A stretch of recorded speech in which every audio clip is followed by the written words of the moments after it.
প্রচেষ্টা পারে নাই বের করতে। অতএব আল্লাহর কোরআন সত্য, ইসলাম সত্য। তুমি যাই করো না কেন বাবা, নবীর মহাব্বত নিয়ে চলো, মানুষের ভালোবাসো, জবানটাকে কন্ট্রোল করো। আযান হলে নামাজে যাও, মা বাবার দোয়া নাও, শিক্ষকের দোয়া নাও, উলামায়ে কেরামের দোয়া নিয়া নবীর আদর্শ মেনে চলো। আরে মনের শখ লাগছে এই জন্য গুনাহ করছো, মেনে নিলাম। মনের শখ লাগছে পার্কে গেলে কি জানি মজা, গেছো তো এবার ফিরে যাও। এখনো কি তোমার শখ মিটে নাই? আর কতবার পার্কে গেলে তোমার শখ মিটবে? বলো কতদিন তোমার দাড়ি কাটলে, নামাজ ছাড়লে শখ মিটবে? এবং এটাও বলো তোমার হায়াতের বাকি আছে আর কতদিন? এমন কোন দিন নাই পানির নিচে, গাড়ির নিচে, ঘুমের বিছানায় লাশ নাই, যুবকের লাশ। কয়দিন আর বাঁচবা?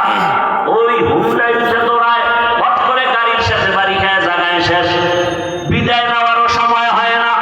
অতএব অনুরোধ করি, স্কুলে পড়ো, কলেজে পড়ো যুবক বাবারা ও মা বোনেরা, আপনার মতো কত মা এখনো আছে পর্দা করে, নামাজ পড়ে, স্বামীর মাল হেফাজত করে, খেয়ানত করে না, মোবাইলে সময় নষ্ট করে না।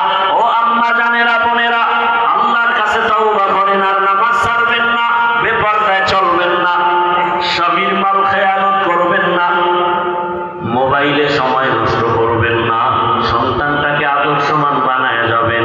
যুবকদেরকে বলি, যুবক বাবারা, এখনো সময় আছে, গুনাহ তো করেই ফেলেছো, আল্লাহর কাছে মনে মনে ক্ষমা চাও আর আল্লাহকে আপন বানায় চলো।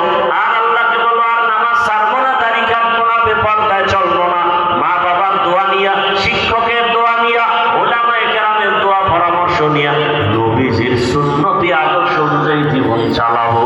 তওবা করার মতো যদি কারো অন্তর তৈরি হয়, মুনাফিকি যদি না থাকে, খাঁটি তওবার নিয়ত যাদের আছে, দুটো হাত আল্লাহকে দেখায় দাও। আয় আল্লাহ, হাতগুলো